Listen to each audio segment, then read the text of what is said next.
درس و تدریس سے وابستہ معروف افسانہ نگار ڈاکٹر یاسمین اختر بہار کے تاریخی شہر بھاگلپور سے تعلق رکھتی ہیں۔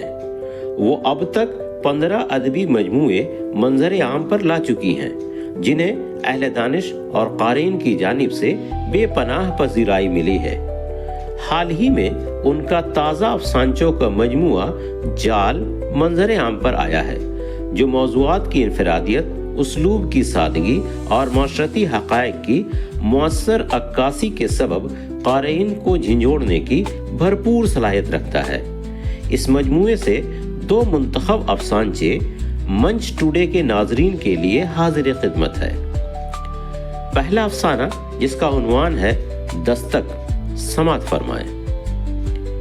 میرے ایک دوست کو نہ جانے کیا سنک سوار ہوئی کہ اچانک اچھی خاصی ملازمت چھوڑ کر وہ کمپنی جوائن کر لی، جہاں 70% لڑکیاں کام کرتی ہیں۔ دوسرا افسانچہ جال۔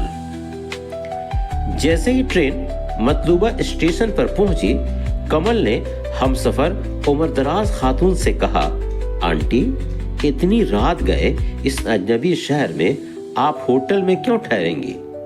ہم لوگوں نے کئی گھنٹوں تک ایک ساتھ سفر کیا ہے، ایک دوسرے پر تو اعتماد کر ہی سکتے ہیں۔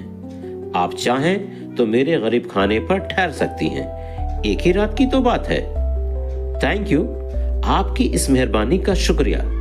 اگر آپ کو تکلیف نہ ہو تو، اس خاتون نے دھیمے سے کہا اور اپنی جوان لڑکی کو ساتھ لے کر کمل کے گھر چلی آئی۔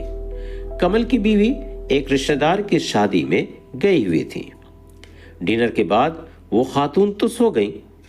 کمل اور وہ دوشیزہ ڈائننگ روم میں ہی بیٹھ کر گفتگو کرنے لگے۔ دوران گفتگو دونوں ایک دوسرے کے اتنے قریب آ گئے کہ صبح جب دوشیزہ نے اپنی ماں کو رات کے حادثے کے بارے میں بتایا تو اس نے آسمان سر پر اٹھا لیا، طرح طرح کی دھمکیاں دینے لگی۔ سماج اور پولیس کے خوف سے کمل نے ایک خطیر رقم دے کر اپنی عزت اور جان بچائی۔ اسی شام کو جب وہ ایک کلچرل پروگرام میں شرکت کی غرض سے پہنچا تو وہاں ان دونوں ماں بیٹی کو دیکھ کر اس کے اوسان خطا ہو گئے۔ اس نے اپنے ایک شناسہ سے پوچھا، یہ دونوں کون ہیں؟ اس نے ہنس کر کہا، کیوں پھنسنا ہے کیا؟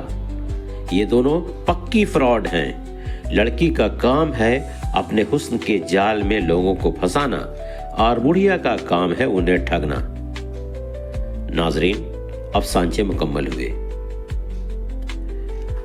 ڈاکٹر یاسمین اختر کے افسانچوں کے حوالے سے تنویر اختر رومانی لکھتے ہیں کہ ڈاکٹر یاسمین اختر اپنے تمام افسانچوں کے بین السطور میں ایک ایسے معاشرے کی تعمیر و تشکیل کی خواہاں نظر آتی ہیں جس میں انسانیت کا بول بالا ہو، احترام آدمیت کا پاس ہو، ہر شخص کی عزت نفس کا لحاظ ہو، صرف نازک کی عفت و آبرو کا تحفظ ہو، جہاں اولاد ماں کے قدموں میں جنت کی تعمیر کرنے کی عادی ہو اور اس جنت میں باپ نامی دروازے سے داخل ہونے کا عزم و حوصلہ رکھے، جہاں لوگ ہمسائیگی کا حق ادا کرنے کے خوگر ہوں، صلہ رحمی نس نس میں رچی بسی ہو، اخلاص، اخلاق، ایثار، انکسار، انجذاب، امن و سکون، بھائی چارگی کی خوشبو سے معاشرے کی فضا عطربیز ہو، سیاست، سیادت و قیادت میں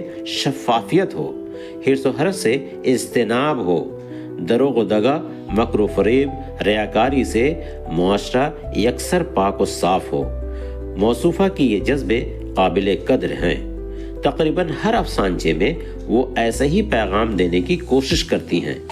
اس طرح ان کے افسانچے ادب برائے زندگی یا مقصد ادب کی نمائندگی کرتے نظر آتے ہیں۔ شکریہ۔